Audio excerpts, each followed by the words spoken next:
All right, everybody, welcome back to another deep dive. Yeah, great to be here. Today, we are going to be doing something a little different. Ooh, different. Yeah, usually we're looking at maybe some news articles or blog posts, something like that. But Yeah. today we're going to be looking at a passage from the Bible, Oh, wow. Okay, interesting. Philippians 4.67. Okay. And you might be thinking, what's that got to do with me?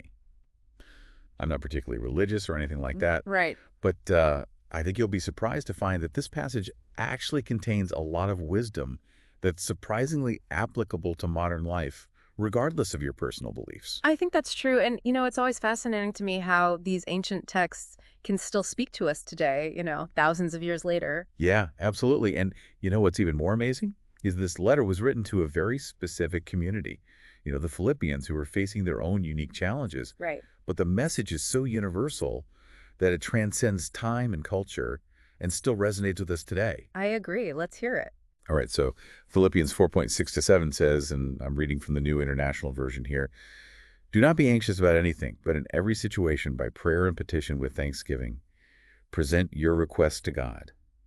And the peace of God, which transcends all understanding, will guard your hearts and your minds in Christ Jesus." So there's a lot to unpack there. Wow. Yeah. Where do we even begin? Well, I think the first thing that jumps out at me is how this verse tackles something that's so universal. Anxiety, we all experience it at some point in our lives, regardless of our background or beliefs. Yeah. Right. But instead of just saying, don't worry, which is kind of like, easier said than done, right?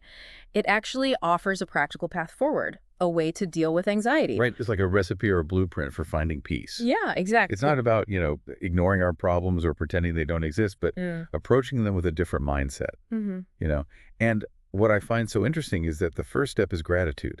Oh, yeah. It says, with thanksgiving, present your request to God.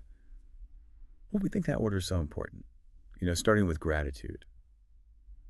Well, I think it's actually a brilliant psychological insight, even apart from any theological implications, because by focusing on what we're grateful for, we shift our perspective away from lack and scarcity towards abundance. It's like priming our minds to see the good, even in the midst of difficulties. Right. So it's not just about being polite to a higher power or whatever, but it's actually about changing our own internal state. Exactly. Gratitude is a powerful antidote to anxiety. Studies have shown that practicing gratitude can have tangible benefits for our mental and even physical well-being. Oh, wow. So it actually changes your brain chemistry or something. It can actually affect the levels of certain neurotransmitters in the brain, like dopamine and serotonin, which are associated with happiness and well-being. Interesting. Okay, so we start with Thanksgiving, and then what? Then we present our requests to God. Okay, what's the significance of that step? Well, it's about acknowledging that we don't have to carry our burdens alone.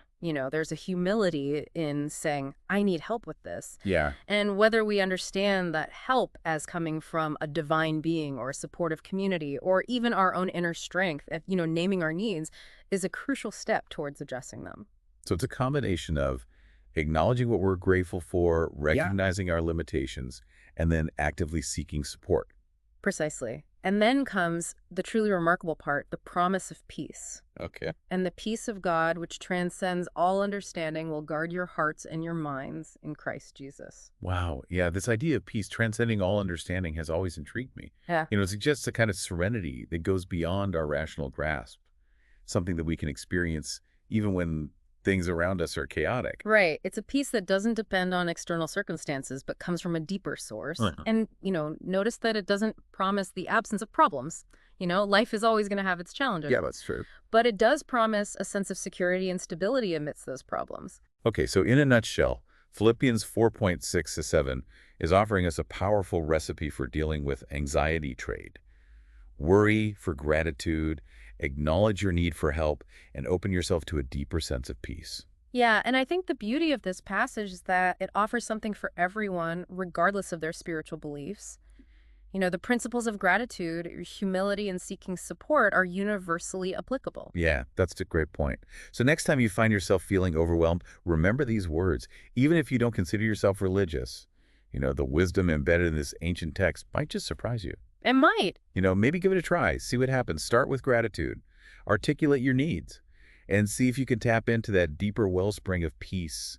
Let us know what you discover. Sounds good. All right. Thanks for joining us for another deep dive. Yeah, thanks everyone. We'll see you next time. See ya. Bye.